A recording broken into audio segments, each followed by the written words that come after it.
Sur le critère des émissions de gaz à effet de serre, le parc de la Forêt d'Orient fait figure de mauvais élève avec 14,6 tonnes équivalent CO2 par habitant alors que la moyenne régionale est à 10. Mais en termes de motivation pour la protection de l'environnement, le parc naturel reste fidèle à ses principes.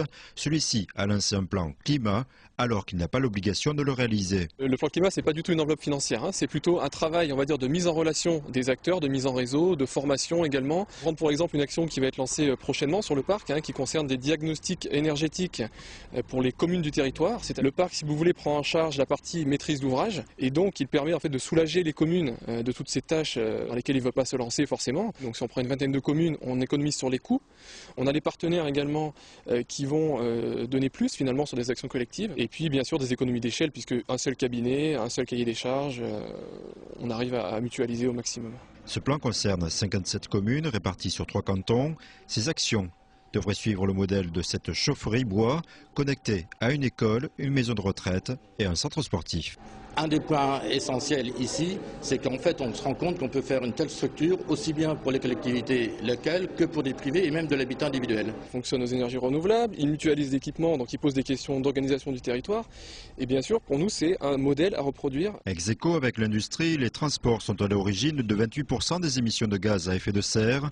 Pistes équestres, vélo-voies, les propositions du plan climat se veulent avant tout financièrement réalistes et adaptées à la vie rurale.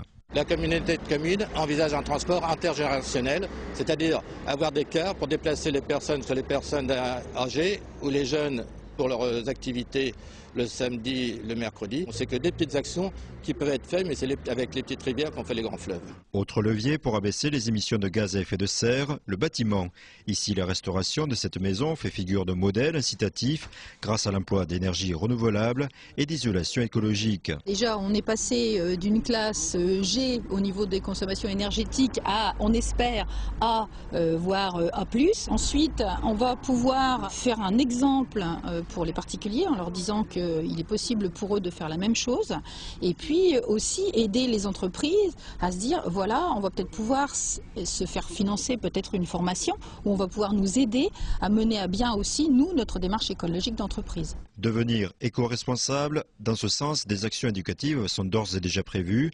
L'ensemble des acteurs du territoire du parc naturel s'est rencontré à plusieurs reprises pour sélectionner 40 à 50 actions prenant en compte le changement climatique.